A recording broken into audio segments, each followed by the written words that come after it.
Sur ce troisième et dernier point, donc vous voyez, on essaye de tenir le timing et on est plutôt bon. On aura 3 interventions, si je me rappelle bien. Donc ça sera Monsieur Le Philibert qui commencera depuis la Thaïlande. A priori, une petite coupure de courant et la tempête ont pu euh, se résoudre dans ce fin d'après-midi maintenant pour vous. Ensuite, on aura Marion Fabre et puis Céline Leroux pour d'un parti coexiste et de l'autre s'entraider. Donc, je vais vous laisser la parole, Monsieur Le Philibert, donc qui va représenter avec 2 casquettes, mais une en particulier, donc le Light Blue Consulting, qui est donc votre entreprise. Et puis, si on vous a contacté, comment on est arrivé jusque vous, jusqu'à la Thaïlande, c'est simplement que les CCI France Internationale, enfin les CCI à l'international, ont parfois des commissions soit sectorielles, soit aussi sur la sustainability ou sur le développement durable. Et donc, vous êtes membre aussi de cette commission et c'est à ce titre-là qu'on a été mis en contact et que vous allez pouvoir présenter votre témoignage, vous, en tant qu'entrepreneur, et puis de montrer que ces thématiques RSE, euh, et de durabilité, elles sont intégrées. C'est pas un débat franco-français, c'est un débat qui, partout dans le monde, existe et qui a une vraie volonté de limiter son impact et en tout cas de chercher cet équilibre entre économique, environnemental et social partout dans le monde et que chaque entreprise aujourd'hui, entrepreneur, a ce débat. Monsieur Philibert, sans support, je vous laisse la parole pour une dizaine, quinzaine de minutes. Ok, super, merci beaucoup. Eh ben, merci Nicolas pour cette invitation. Terrible photo pour me présenter, mais c'est pas le plus important ici. Donc encore une fois, ouais, je vous remercie pour cette invitation. Je vais essayer d'être concis, clair et par avance, je m'excuse pour les franclismes que je vais utiliser. Ça fait bien longtemps que j'ai quitté la France et même si j'y suis né et j'y ai grandi, c'est plus ma langue au quotidien. Donc, par avance, veuillez me pardonner. Donc ouais, mon parcours et comment est-ce qu'on en est arrivé là? Je pense que ça peut être intéressant pour d'autres personnes qui nous écoutent peut-être et qui y réfléchissent. C'était pas du tout planifié. Après avoir fini mes études, je devais faire un VIE, je devais aller vendre des home cinéma en Thaïlande pour une compagnie française. Pour le coup, ça n'a pas marché. Je suis quand même venu sur place. J'ai tapé aux portes des boîtes françaises qui me semblaient intéressantes. On est en 2008, après avoir fait mes CV et mes costards, et je connaissais absolument personne. Et j'ai tapé chez Accor. Et en discutant avec le directeur des ressources humaines qui a bien voulu m'accueillir, et en mentionnant que je ne voulais pas travailler pour la boîte de mon père qui est dans l'agrochimie, ça lui a fait penser à un poste qui venait d'ouvrir et qui consistait à accompagner les Novotel dans une démarche qui, à l'époque, en 2008, avait été décidée par le groupe, que tous les Novotel allaient suivre une certification environnementale sur l'ensemble du réseau. À l'époque, il y en avait 200. Moi, j'étais en charge de la partie Asie. Et donc, c'est comme ça que j'ai commencé dans l'aspect développement durable dans l'hôtellerie, sachant que j'avais aucune connaissance ni en environnement, ni en certification, ni en hôtellerie, c'était rigolo. De par cette expérience, bon, j'ai bougé à droite à gauche, je suis revenu pour être consultant pour les Nations Unies, toujours sur Greening the Hotel Industry en Thaïlande, aux Philippines, avec cette approche, on va dire, assez holistique du développement durable dans l'hôtellerie, à savoir eau, énergie, déchets, produits chimiques, communauté locale, engagement du personnel, engagement des invités, etc. Donc un peu global. Et ensuite, à partir de 2013, 2012, j'ai monté ma structure parce qu'en fait, j'étais devenu consultant un peu malgré moi. En travaillant avec l'ONU, j'étais indépendant, donc j'avais pas mal de temps. Et très rapidement, je me suis rendu compte que en faisant ces audits et en couvrant différents aspects du développement durable dans l'hospitalité, il y avait personne qui parlait de gaspillage alimentaire. Et ça m'a vraiment troublé et choqué. Et j'ai commencé à poser des questions un peu idiotes aux professionnels des cuisines, à savoir, mais combien vous jetez? Qu'est-ce que c'est? Pourquoi? Où est-ce que ça a lieu? Combien ça vous coûte? Et de voir que, de par leur réaction, évidemment, il y avait pas de réponse de leur part, mais aussi c'était un reflet du fait que ce type de questions n'avait presque pas lieu d'être. Elles semblaient absurdes pour eux. Et c'est ce qui, moi, m'a troublé. Et en réalisant très rapidement que, en fait, il y avait un énorme décalage par rapport à ce qui se passe en réalité et ce que les gens pensent qui se passe, et les gens, dans ce cas-là, les professionnels, m'a forcé, en fait, m'a ouvert les yeux sur le fait il y avait tout un énorme champ de travail à exploiter. Et bon, je pensais jamais que ça aurait été aussi dur que ça et aussi long. Mais je suis content de ne pas avoir été au courant avant parce que je pense que j'aurais laissé tomber. Et en gros, j'ai développé une méthodologie, convaincu un des hôtels Accor de me laisser la tester en arrière-cuisine. Et j'ai commencé en mettant des points d'enregistrement à l'arrière de l'hôtel, à l'arrière-boutique, entre guillemets, à chacun des étages où il y avait soit de la nourriture qui était entreposée, soit préparée, soit servie, soit jetée et et à enregistrer ces pertes-là. Et donc, cette première initiative qui a duré 6 mois, 6, 8 mois, a eu des super résultats. Donc, en fait, je combinais un peu une approche, l'approche de l'ONU qui est plus bottom-up, donc comment intégrer les équipes, comment les former, comment les faire adapter leur procédure de travail, mais en parallèle, comment capter des données importantes qui puissent permettre de mieux comprendre le sujet et donc de mieux pouvoir le traiter et de leur donner des recommandations qui soient basées sur ce qu'on apprend via les données. Et donc, c'était un peu le premier point d'entrée. Et malgré des résultats qui avaient été vraiment excellents, je pensais que d'un coup, ça allait exploser. Et en fait, on était beaucoup trop tôt. 2013, c'était un sujet dont personne ne parlait en fait réellement. Il n'y avait pas de benchmark, il n'y avait pas d'article dans les journaux, il y avait forcément pas de solution parce que c'était pas un problème. Et ça, on me l'a dit très tôt pendant mes premiers pitchs quand j'allais voir les hôteliers ou les groupes d'hôtels en disant, ouais, mais vous vendez une solution que les gens ne savent, à un problème que les gens ou les professionnels ne savent pas qu'ils ont. Et ça, c'est quelque chose qui est resté ancré. Et donc voilà, de fil en aiguille, on a avancé. Ce système d'enregistrement, en fait, est devenu vraiment central dans nos démarches pour implanter le changement. Cette prise de mesure permet maintenant, via nos technologies, donc nos technologies en quelques mots, elle est basée sur, volontairement, on n'a pas voulu suivre un peu ce que faisaient certains de nos compétiteurs qui ont des équipements assez avancés avec des balances connectées et des systèmes de reconnaissance visuelle du type de déchets qui sont jetés. Donc, tout est automatisé. Nous, on est parti sur une autre option qui consiste à pouvoir offrir un système d'enregistrement via de la technologie qui existe déjà, la technologie générique. Donc, on a développé une app qui fonctionne sur des appareils Android avec un kit qui se met en place très rapidement dans les cuisines. Donc, il suffit d'avoir simplement une balance, une tablette et ensuite on fournit tout le reste.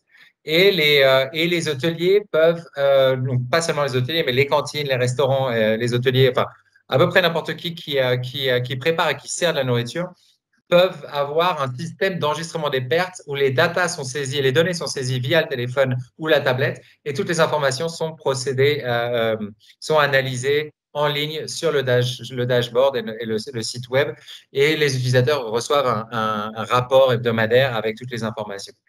En parallèle de ça, on a commencé à travailler, et Nicolas, vous m'arrêterez quand je commence à déborder au niveau du temps. En parallèle de ça, on a commencé à travailler aussi sur tout un système de ce qui a débouché sur une certification qui s'appelle The Pledge on Food Waste. Cette certification, elle est née en fait d'un ajustement, d'un pivot qu'on a dû faire parce qu'on est allé présenter nos solutions auprès du gouvernement thaïlandais qui nous a dit ouais bah c'est super mais en fait c'est trop avancé pour maintenant donc on va le diluer mais on va garder un peu l'essence qui consistait à vérifier que les hôtels avec lesquels on allait travailler puissent bénéficier de subventions seulement s'ils répondaient à certains critères donc un mini système de certification et en fait eux ils l'ont dilué et nous on a gardé cette essence et on a lancé cette première certification qui s'appelle The Pledge on Food Waste qui est le deuxième composant un peu de notre gamme de services. Et le troisième, c'est tout l'aspect formation, parce qu'on part du postulat de base que le changement n'est pas possible au sein d'organisations si les gens ne comprennent pas le pourquoi. Et pour nous, c'est vraiment devenu une pierre angulaire en parallèle des data, mais les data, c'est dans un deuxième temps. Parce que pour avoir de la donnée qui soit qualitative, il faut que les équipes jouent le jeu. Et pour que les équipes jouent le jeu, il faut qu'ils comprennent pourquoi est-ce qu'ils font ça, avant de savoir comment le mettre en place. Et donc, tous ces aspects formation et conseils qu'on a développés ont suivi beaucoup de changements, j'ai envie de dire. Et en l'occurrence, à l'heure actuelle, on est en train de déplacer tous nos programmes de formation qui d'abord était en physique, avant Covid, on allait dans les hôtels, on allait former les équipes, on allait revoir les procédures, mettre en place un système d'enregistrement, proposer de nouvelles adaptations, etc. Covid est arrivé, on a décalé tous nos services en ligne, donc faire de la formation en live sur principalement Zoom, avec un nombre restreint de participants, avec des activités, etc., mais donc qui consomme beaucoup de temps, très chronophage. Et ensuite, on est en train de faire un dernier pivot pour pouvoir travailler typiquement comme c'est le cas maintenant à Maurice, à l'île Maurice. On travaille avec 10 hôtels, enfin 8 hôtels et une banque qui a 2 cantines. Et en fait, ils prennent l'ensemble de nos services. On délivre tout en ligne, formation d'abord, et ensuite on délègue une partie du travail d'une part à des consultants accrédités qui sont basés un peu partout dans le monde, mais qui eux aussi travaillent en ligne, et des consultants locaux qui sont basés à Maurice, qui sont un organisme de redistribution des surplus alimentaires qui s'appelle Foodwise, et qui sont un peu nos pieds et nos yeux sur le terrain, et qui eux aussi vont accompagner les participants euh, pour pouvoir, euh, euh, pour pouvoir mettre en place ce changement. Le but ultime, qu'est-ce que c'est? C'est de pouvoir intégrer l'ensemble de solutions au niveau d'une destination qui sont la formation avec la prise de conscience, la mise en place de systèmes d'enregistrement des pertes pour avoir des données quantitatives claires sur la situation dans les cuisines et la performance, de pouvoir suivre un cadre normatif qui est de Pledge on Food Waste, c'est 95 critères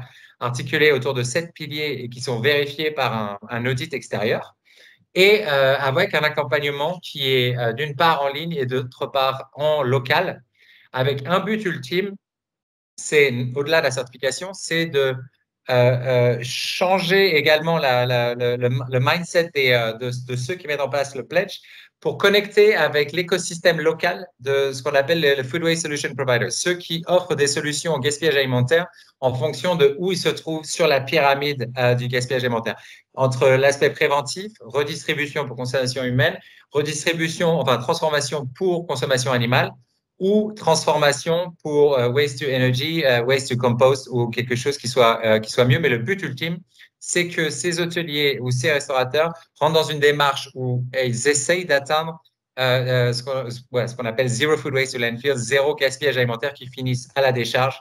Car comme on sait, c'est un des principaux impacts du gaspillage alimentaire, c'est quand c'est mixé avec d'autres déchets et que ça va à la décharge et que ça pourrit et que ça crée du méthane qui va polluer de manière beaucoup plus impactante l'environnement par ce gaz qui a un très fort potentiel en effet de serre. Donc voilà, en quelques mots, on a sur ces 8 ans de travail et de recherche, on a constamment adapté, fignoler nos ressources et nos solutions.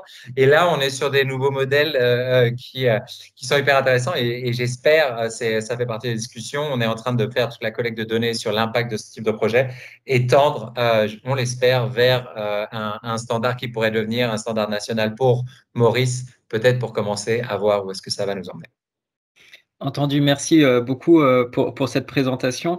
Donc on voit déjà que ça rayonne un petit peu au-delà et intéressant de voir que bah, d'autres pays et notamment les collectivités ou les chaînes d'hôtellerie peuvent être intéressés pour valoriser ou mettre en place ce type de démarche, ou en tout cas de donner un label. Donc ce qu'on a pu présenter tout à l'heure sur la RSE, les labels ou les normes, etc.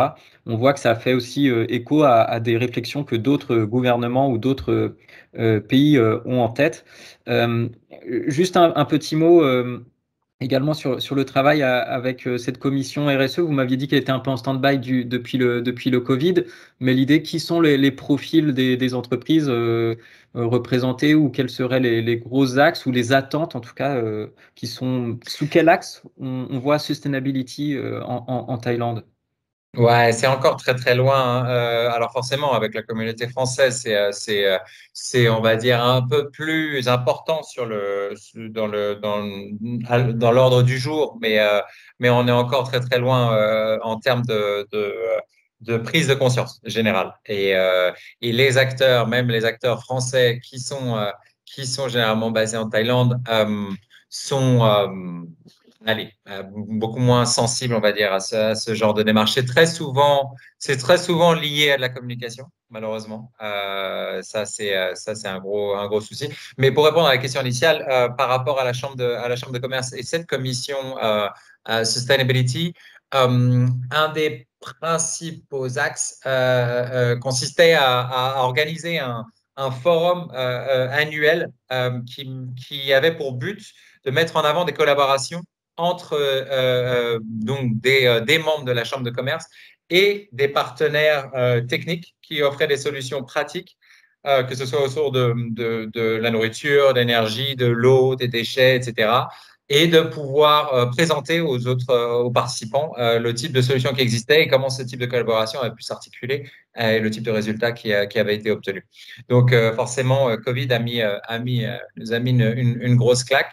Mais c'était intéressant de voir la marge de progression et le nombre de participants et l'intérêt que ça suscitait enfin, au vu du nombre de participants. Et ça te montre aussi en écho que une entreprise en France qui peut avoir la même réflexion du témoignage de Terena tout à l'heure, qui se dit mon sourcing, d'où est-ce qu'il vient, s'il vient de l'Asie du Sud-Est, comment ça fonctionne et qui pourrait m'aider, peut-être rentrer en connexion avec les réseaux type CCI ou ces commissions sectorielles ou thématiques pour guider et essayer d'aller au plus vite pour trouver le bon partenaire ou le bon interlocuteur. Exactement. Et un des axes de réflexion avec la Chambre de commerce, c'est aussi via ces groupes de travail, quels sont le type de solutions qui pourraient émerger qui seraient bénéfiques justement aux membres et qu'on pourrait spontanément aller soit leur proposer ou en tout cas qu'ils sachent que s'ils ont des problèmes, encore une fois, autour que ce soit du sourcing, que ce soit des déchets, que ce soit du bilan carbone ou que ce soit du gaspillage alimentaire, essayer de créer une sorte de plateforme d'échange et une sorte de répertoire de qui fait quoi et comment les contacter. Parfait, merci. Vous me donnez deux transitions en parlant du mot plateforme et puis en ayant parlé de Foodwise. Marion dans le chat venait de le citer aussi avec son impact, le site internet et puis les différents pays d'intervention. Donc merci encore Monsieur Le Philibert. Je ne sais pas si vous allez pouvoir rester, s'il y a des questions par la suite qui arrivent dans cette fin de session, dans la prochaine demi-heure. Si vous pouvez rester connecté, pourquoi pas. Oui, Sinon, je vous remercie déjà. Ok, très bien. d'accord. Merci Bon, beaucoup. merci à vous. Marion, bonjour. Et donc, je vais idem laisser la parole pour présenter cette plateforme qui est Coexiste. Ouais. Et donc, on l'a un petit peu traité dans cette matinée sur les relations et les partenariats possibles entre ONG entreprises notamment, et comment ça peut rentrer en écho avec les thématiques RSE et ODD, effectivement. Marion. Oui, bonjour Nicolas et bonjour à toutes et tous. Merci pour l'invitation et donc oui, merci pour la présentation précédente. Et il se trouve que je connais Foodwise puisque je les ai accompagnés à Madagascar. Donc voilà, le monde est petit pour de la recherche de financement. Donc moi, je m'appelle Marion Fabre, je travaille donc pour la Cité de la Solidarité Internationale. La CSI, en fait, c'est une plateforme d'appui aux acteurs de la solidarité internationale. Et donc dans ces acteurs-là, on compte évidemment les ONG et les collectivités territoriales, mais aussi les entreprises et les pôles de compétitivité. Et donc, on accompagne ces acteurs-là aussi dans des actions à l'international. Et donc, je travaille plus particulièrement sur un projet qui est le projet Coexiste, qui est donc un incubateur de partenariat entre ONG et entreprises. Donc, je veux bien qu'on passe à la slide suivante, s'il vous plaît. Donc, on est parti en fait d'un double constat sur Coexiste, qui est, je crois, celui qui nous réunit aujourd'hui. Le premier constat, c'était que les entreprises ont un rôle à jouer dans l'atteinte, évidemment, des objectifs de développement durable. et qu'on attend d'elle qu'elle puisse s'engager sur ces questions sociales et environnementales, donc en lien avec ces questions de RSE, RSO évidemment. Et également que les ONG et les entreprises, ce sont deux secteurs qui se connaissent peu. On en a parlé rapidement tout à l'heure, des fois des secteurs qui ont des stéréotypes et des a priori les uns envers les autres, qui se ressemblent un peu, qui se regardent un peu en chien de faïence, et qui pourtant, bien qu'ayant des intérêts, des objectifs et des expertises qui sont différentes, ces intérêts, ces objectifs et ces expertises sont totalement complémentaires. Et donc, les ONG et les entreprises ont tout intérêt à travailler ensemble.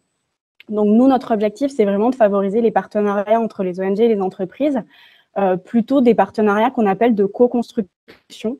C'est-à-dire qu'on sort de la logique de mécénat financier ou de mécénat de compétences ou de la logique de prestation de services.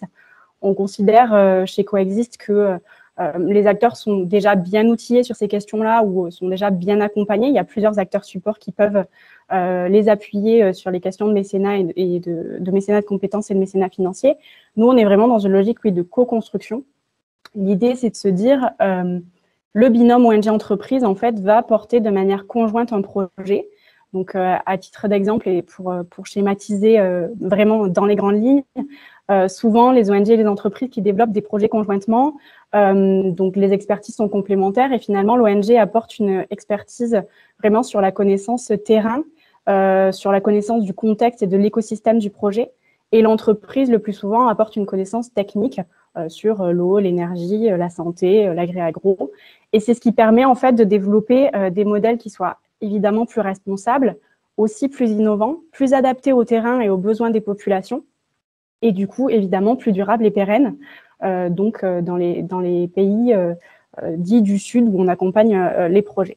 Donc, cette complémentarité ONG-entreprise, nous, on la voit au quotidien dans les projets qu'on accompagne, et je trouvais que c'était assez bien démontré tout à l'heure par Entrepreneurs du Monde et le projet qui avait été présenté par Entrepreneurs du Monde. Mais vous pourrez découvrir d'autres projets via un outil que je vais vous présenter tout à l'heure. Donc, on travaille aujourd'hui en fait sur 4 thématiques principales que sont l'eau, l'énergie, la santé et l'agri-agro. Et donc, un continent pilote qui est l'Afrique et notamment l'Afrique francophone. Et aujourd'hui, Coexist, c'est une communauté de pratique.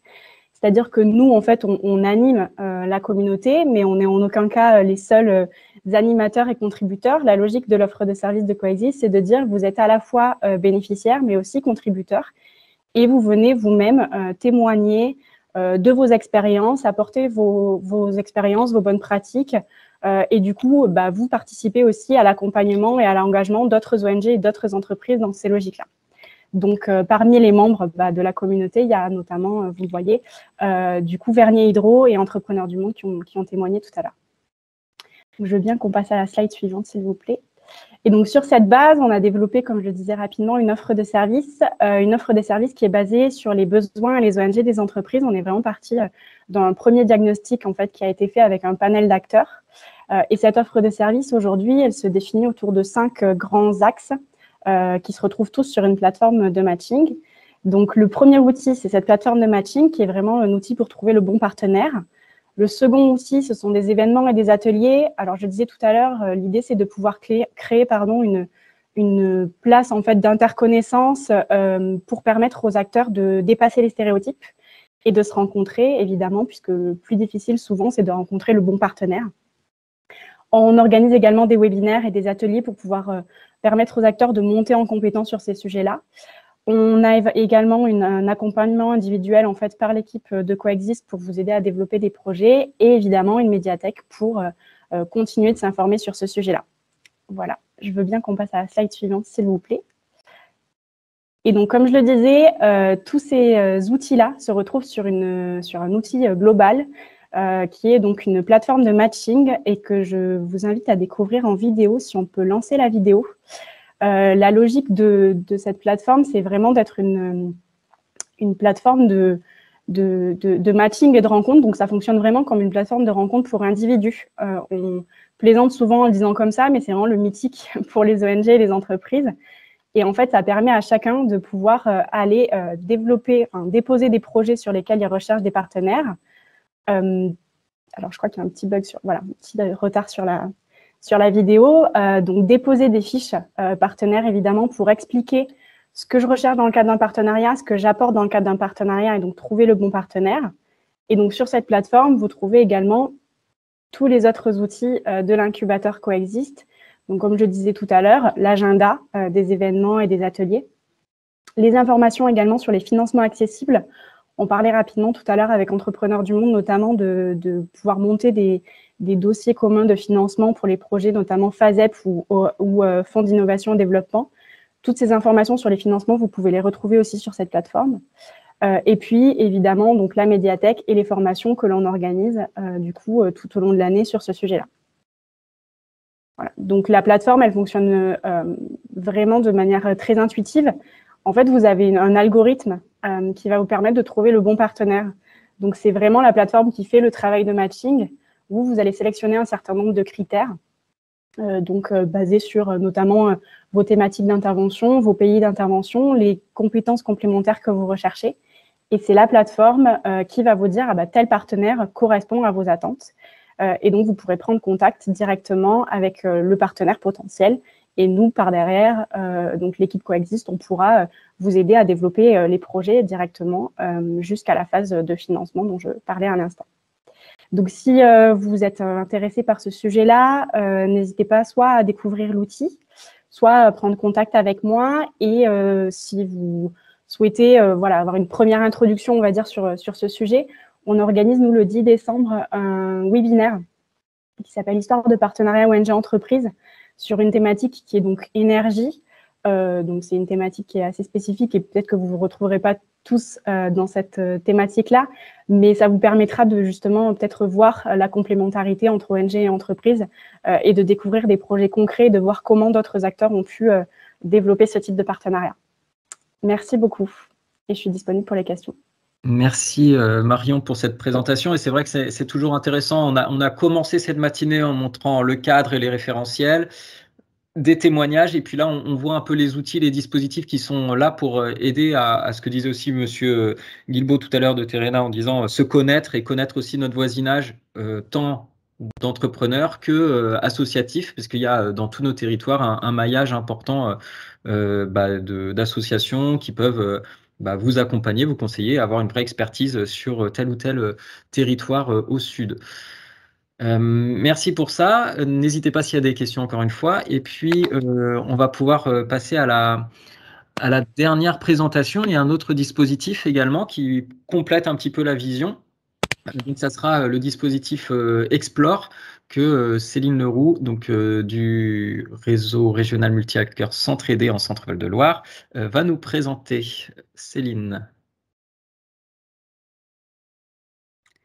Oui, bonjour à toutes et à tous. Peut-être avant de vous présenter le dispositif Explore, je vais juste revenir très rapidement aussi sur merci pour l'ensemble des interventions et de cette matinée qui était vraiment extrêmement riche, hein. Alors, très rapidement, en fait, ça s'inscrit, cette matinée, elle s'inscrit aussi pour s'entraider dans le cadre d'un projet qui s'appelle le projet Récital, qui est un projet que Centre-Aidé met en œuvre depuis 2020. En région Centre-Val de Loire, mais aussi alors pour les autres réseaux régionaux, je reviendrai après plus spécifiquement sur ce qu'est un réseau régional multi-acteurs dans l'ensemble des régions françaises. L'objectif de ce projet qui est soutenu par l'Agence française de développement, c'est bien de mobiliser les territoires en faveur des objectifs du développement durable.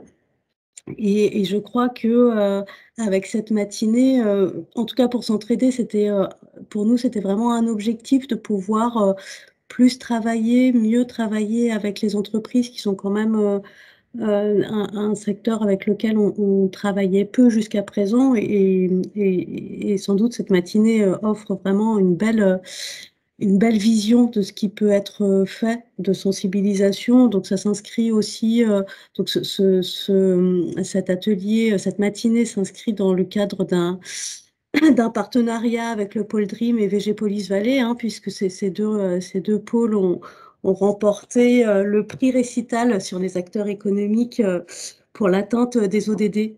Donc c'est un prix qui va être renouvelé dans les années à venir, puisque on avait une première phase de ce projet récital 2020-2021 et donc qui va perdurer pour 3 ans, 2022-2024.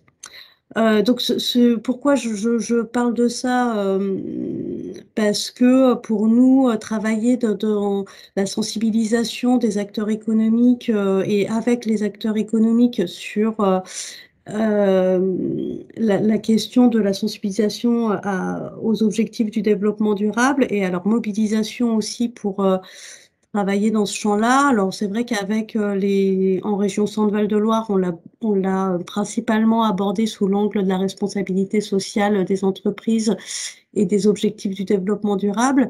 Et au fur et à mesure de nos échanges et de nos collaborations, au niveau de s'entraider, il nous a semblé, en tout cas, on a souhaité pouvoir étoffer et compléter ce premier levier par une offre. Alors, du coup, ça fait aussi écho à ce qui a pu être présenté précédemment par Marion Fabre. Alors, une échelle bien plus modeste, hein, à travers un nouveau dispositif qu'on met en place en région Centre-Val de Loire, mais également au Pays de la Loire. Donc, le dispositif Explore, donc qui signifie expertise locale et réseau à l'international. Donc, est-ce que je peux avoir la deuxième slide, s'il vous plaît? Voilà, alors du coup, quand même pour revenir sur ce qu'est un réseau régional multi-acteurs et ce qu'est s'entraider. Donc, on a un réseau qui représente l'ensemble de la diversité des acteurs à l'international en région Centre-Val de Loire. Alors, donc, au sein de notre gouvernance, on a à la fois des associations, des collectivités, des établissements publics, des entreprises. On est aussi un outil d'observation et d'aide à la décision. Alors, ça se concrétise notamment par des annuaires que vous pouvez retrouver sur notre site internet avec l'ensemble. Donc, on recense, ou en tout cas, on essaie de recenser l'ensemble des actions et des acteurs qui mènent des actions de coopération et de solidarité internationale de la région Centre-Val de Loire. C'est aussi un outil partenarial au service des projets, puisqu'en tant que réseau régional multi-acteurs, nos principaux objectifs, c'est aussi de faire travailler ensemble les différentes parties prenantes à différents projets de solidarité et de coopération internationale. Un centre de ressources, alors qui va se traduire par des revues, par des lettres d'infos mensuelles, différentes publications qu'on peut mener. Un lieu de rencontre et partage, ça c'est les différentes, alors qui ont été transformées depuis 18 mois en partie, mais c'est aussi l'ensemble des ateliers et des événements qu'on peut organiser en région sur différentes thématiques, et un incubateur de projets de solidarité et de coopération internationale. Donc, un réseau comme S'entraider, donc nous, on existe depuis 20 ans en région Centre en étant fortement soutenu par le Conseil régional Centre-Val de Loire, mais on retrouve également des réseaux similaires dans l'ensemble des régions, excepté en Île-de-France. Donc, est-ce que je peux avoir la slide suivante, s'il vous plaît? Donc, comme je l'évoquais précédemment, Explore, ça vraiment pour objectif de permettre d'aller plus loin dans la rencontre entre des associations de solidarité internationale et les acteurs économiques, notamment à travers de la mobilisation de compétences et de la mobilisation de compétences techniques, puisqu'un des constats qu'on a pu faire, c'est que d'une part, c'était, comme l'a précisé Marion Fabre, ce sont des univers qui ne se connaissent pas forcément très bien. Et au-delà de ça, il peut y avoir, que ce soit alors au sein des entreprises, mais plus largement hein, aussi au sein des collectivités, des compétences techniques qui peuvent être très utiles à mobiliser sur des projets de solidarité internationale. Et de la même manière, au sein des entreprises ou des collectivités, on sent bien une appétence à aussi s'investir sur des projets de solidarité internationale qui peuvent ou pas, mais en tout cas s'inscrire dans une politique RSE que pourrait mettre en place l'entreprise, par exemple. Donc, je veux bien la slide suivante, s'il vous plaît. Donc, sur ce dispositif Explore, ça s'adresse donc, comme je l'ai précisé, d'une part aux acteurs de la solidarité internationale pour notre réseau, donc basé en région centre, qui souhaitent bénéficier d'une expertise, et aux entreprises ou aux collectivités qui souhaiteraient mettre leur expertise dans divers domaines au service d'un projet de solidarité internationale. Donc, ce qu'on propose, ce sont des missions court terme. Donc, ce qu'on appelle court terme, c'est des missions entre 5 et 10 jours qui vont être réalisées par des individus dans le cadre de congés solidaires ou de mise à disposition de salariés ou de fonctionnaires selon les possibilités que peuvent offrir les structures dans lesquelles elles travaillent. Les projets sur lesquels on peut en tout cas faire de la publicité pour mobiliser de l'expertise sont des projets de solidarité internationale d'intérêt général qui sont portés par des associations qui sont plutôt déjà actives dans notre réseau et qui possèdent une expérience dans leur domaine. Ce sont des projets aussi qui sont également accompagnés par notre réseau, puisque dans notre mission, on a aussi un rôle fort d'accompagnement des acteurs pour élaborer et trouver un financement à leur projet. Est-ce que je peux avoir la slide suivante, s'il vous plaît ? Merci. Alors, les missions qui sont possibles, elles peuvent être dans une multitude de domaines et de secteurs d'intervention, agriculture, énergie, eau, gestion des déchets, santé, etc.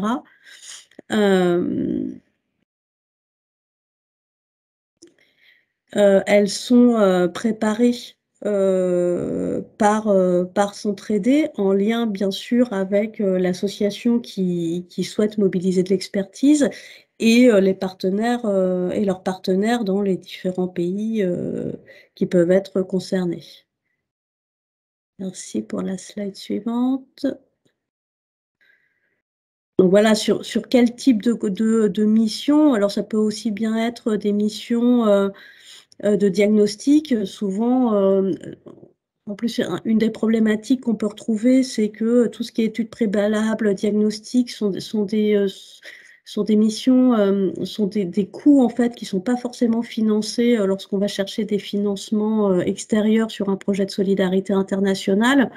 Donc ça peut être aussi un moyen d'avoir une mission qui permet de bien dimensionner son projet.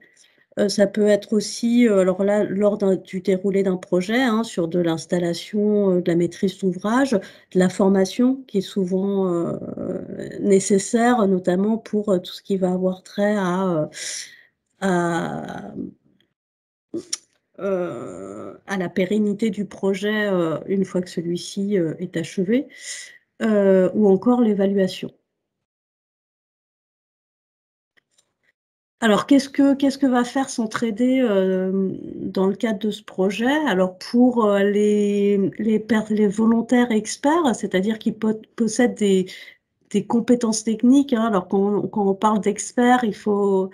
alors souvent, quand on parle d'experts au niveau de la coopération internationale, il ne s'agit pas là de posséder des compétences forcément ce qu'on pourrait appeler des compétences de haut niveau, mais en tout cas de posséder des compétences techniques certaines, que ce soit, comme ça a pu être dit précédemment, des compétences techniques dans le champ de l'eau, dans le champ de l'énergie et de l'électricité, dans le champ de l'agriculture, etc. Donc, une fois que l'association a pu, en tout cas, identifier ses besoins, notre réseau, donc Centraidé, va accompagner, va d'une part contribuer à l'identification d'une ou deux personnes expertes et chaque personne va ensuite pouvoir bénéficier d'une fiche de mission cadre. d'un livret qui permet aussi de sécuriser la mission, qui inclut alors l'ensemble de procédures d'urgence, mais aussi les contacts, les aspects logistiques, aussi une partie permettant de se préparer à sa mission sur le pays d'accueil, sur le contexte du projet, d'une formation préalable au départ, qui peut aussi porter sur, par exemple, les relations interculturelles, qu'est-ce que signifie travailler au sein d'un projet, tout ça qui sont comme des éléments importants, en particulier pour des personnes qui n'ont jamais pu réaliser de mission à l'international. Mais pas que d'ailleurs, même pour ceux qui en ont déjà fait. Et enfin, un bilan au retour de mission, alors qu'ils vont à la fois porter sur un bilan là directement pour l'association, puisqu'il s'agit que puisque c'est une mission au profit d'une association, donc pour qu'elle bénéficie d'un rapport, ou en tout cas d'un rapport d'expertise à l'issue de la mission, mais aussi d'un débrief au retour sur le vécu de sa mission et potentiellement sur des poursuites d'engagement, puisque on sait que une première mission est souvent l'occasion pour certaines personnes d'ensuite de susciter de l'engagement à leur retour et dans leur région où ils travaillent quotidiennement. Bien, l'autre slide, s'il vous plaît. Alors, pour les associations, donc, notre activité traditionnelle va être bien sûr à l'accompagnement au montage du projet, également à la recherche de financement pour le projet, mais aussi dans le cadre spécifique de ce dispositif Explore, d'appuyer les associations à élaborer des termes de référence de la mission et donc, comme évoqué précédemment, à rechercher et à sélectionner des experts. Pour les entreprises qui souhaitent s'engager dans ce type de dispositif, c'est quand même un gage d'avoir des missions sécurisées pour les salariés qui souhaiteraient partir sur ce type de dispositif, un accompagnement tout au long du processus, des conseils aussi sur des leviers financiers possibles, hein, notamment liés à la réduction d'impôts qu'on mobilise, en tout cas qu'on met à disposition des salariés, et d'autant plus si l'entreprise souhaite participer financièrement également à la mission. Et aussi une souplesse, ça c'est ce que nous permet notre ancrage territorial, une souplesse dans l'accompagnement en fonction des disponibilités des salariés. Ça veut dire par exemple de pouvoir fournir une formation au départ sur site pour éviter une trop grande mobilisation des salariés, notamment en amont de la mission. Alors, sur ce dispositif Explore, on bénéficie d'un financement d'un organisme du ministère de l'Europe et des Affaires étrangères. Donc, ça nous permet de contribuer aussi financièrement au coût de la mission, dans la mesure où, excusez-moi, ou pour les associations, ce sont des missions qui ont un coût certain et qu'elles ne peuvent pas forcément prendre en charge, en tout cas en totalité. Donc, ce que prendra en charge le dispositif, c'est d'une part les transports, l'assurance, le visa, un per diem, alors qui sera peut-être pas suffisant, mais en tout cas un per diem pour la durée du séjour, et bien entendu la recherche d'experts, la préparation à la mission, la formation au départ, etc. Pour l'association, donc l'organisation bénéficiaire de la mission, ou si l'entreprise le souhaite, il s'engage à contribuer à la mission également. Et ce qu'on incite, c'est ce que le partenaire local s'engage également dans la réalisation de la mission, par exemple en offrant les conditions, en offrant l'hébergement et sur place lors de la mission. Donc voilà pour ce dispositif qui se développe. Donc pour nous contacter, hein, vous pouvez me contacter directement à l'adresse qui est affichée et vous aurez les coordonnées qui vous seront transmises via le PowerPoint. Donc n'hésitez pas d'une part à consulter notre site internet, donc s'entraider.org. À me contacter directement si vous souhaitez, si en tant qu'entreprise vous êtes intéressé par ce dispositif. Et donc, c'est un dispositif qui se déploie, donc, comme je le disais précédemment, en région Centre-Val de Loire, mais également au Pays de la Loire avec nos homologues Pays de la Loire, coopération internationale. Et bon, de manière annexe, mais là, ça concerne moins de personnes présentes aujourd'hui en région de France avec le réseau également homologue Liane Coopération. Merci beaucoup. Merci beaucoup Céline. Et puis je vois qu'on respecte parfaitement le timing puisqu'il était prévu qu'à 11h45 l'ensemble des présentations de ce dernier point soit là pour permettre les échanges. Donc pour le moment je vois pas forcément de questions directes mis à part des commentaires sur les FASEP notamment et l'intérêt sur ce type de dispositif.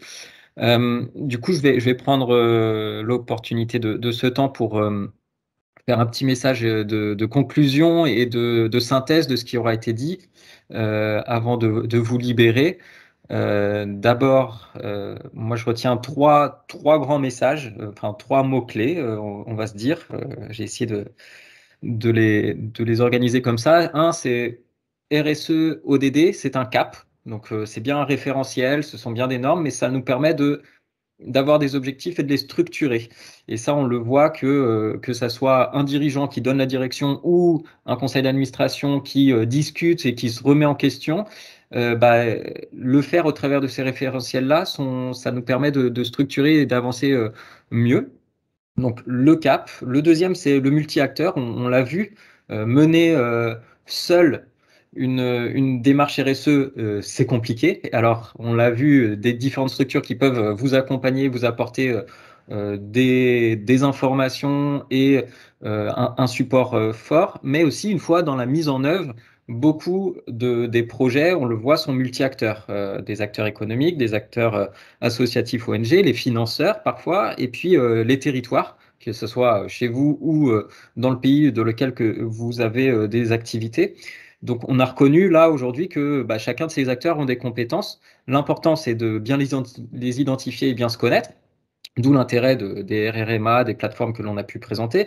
On a vu aussi que c'était parfois difficile et long à mettre en place, mais que dans tous les cas, là, les témoignages d'aujourd'hui, évidemment, sont plutôt positifs, mais on montre qu'il y a vraiment une volonté et ça vaut le coup de monter cette action multi-acteurs. Donc CAP, multi-acteurs, et puis ensuite voir toute cette complémentarité, qu'il n'y a pas forcément d'antagonisme d'échelle, il n'y a pas forcément besoin d'être gros ou c'est simplement à petite échelle. On le voit que à partir d'une idée, on peut faire des petits, ou à partir d'une grosse structure, amener des moyens et mettre en place des choses. Donc, et que ça soit une échelle aussi très locale ou une échelle nord-sud, il y a des choses qui existent et qui sont mises en place. Pas d'antagonisme, mais plutôt une complémentarité, encore une fois, entre le nord et le sud. Des besoins nôtres, on peut découler aussi des besoins au sud et compiler tout ça et contracter tout ça pour que ça soit positif dans les deux sens. De la complémentarité aussi, ou pas d'antagonisme en tout cas, entre les mots qui ont été cités. On a cité beaucoup de fois l'éthique, la confiance entre partenaires, la transparence, donc qui sont liés beaucoup aux ODD, à la RSE. Et puis d'un côté, ça nous a pas empêché de dire aussi les mots viabilité, commerce, structuration de filière, donc des mots qui sont beaucoup plus propres à une entreprise et donc une viabilité économique qui existe. Ça, par contre, c'est possible, j'ai noté, à partir d'une construction à long terme. C'est sûr que si on part sur un one-shot avec un partenaire, ça va moins bien fonctionner que si on contractualise sur du 3, 6 ans, voire plus, pour une structuration de filière, par exemple. Et puis enfin, une complémentarité entre tous les systèmes et les dispositifs qu'on a vus, que ce soit le mécénat comme à l'instant, les partenariats, mais aussi lorsque vous menez du partenariat commercial, que ce soit avec vos fournisseurs, avec vos clients, intégrer ces petites bribes de ODD, est-ce que ça contribue, comment je me situe par rapport à ça dans votre réflexion, c'est aussi important. Et puis enfin, il y a un mot qu'on a cité un petit peu partout, mais de manière timide, mais qui me semble aussi intéressante, c'est d'intégrer la formation dans vos actions. Et je pense que là, il y a vraiment des choses importantes et c'est un levier important pour vos personnels, vos collaborateurs, mais aussi dans la mise en œuvre des projets dans les pays cibles. Donc voilà, en très, très peu de points, les 3 points qui me semblaient importants de rappeler. Et puis donc pour conclure, puisque je vois toujours pas de questions, si vous voulez partager vos emails ou partager des contacts, n'hésitez pas à revenir vers nous par la suite pour dire cet intervenant, j'aimerais bien avoir son email ou avoir le contact d'un tel ou d'un tel. Donc on est là pour ça. Et puis en termes de remerciements, d'abord remercier effectivement Récital qui nous a permis de faire cette action aujourd'hui. Remercier tous les intervenants, donc une bonne douzaine, j'ai pas forcément fait le compte, mais une bonne douzaine depuis ce matin 9h. À vous aussi, les participants, d'être restés toute la matinée, d'avoir montré de l'intérêt pour ce qui a été présenté, en espérant que les informations partagées ont été utiles et vont pouvoir vous aider à mettre en place ou à mener votre réflexion dans vos structures. Et puis enfin, je remercie aussi Clémentine, Sarah et puis Marion qui était avec moi ce matin pour me mettre en place tout ce créneau des 3 petites heures que nous avons passées ensemble. Et si c'est bon, je remercie aussi, je cite les autres pôles de compétitivité et les autres partenaires qui nous ont soutenus dans la diffusion de cet événement. Donc l'AFNOR qui a participé, la région Centre-Val de Loire, DevUp, Polyméris et Cosmetic Valley qui sont 2 autres pôles de compétitivité sur le territoire Centre-Val de Loire en particulier. Et puis la Trim France Export aussi qui a fait une diffusion. Voilà, merci à vous tous et puis j'espère vous revoir bientôt.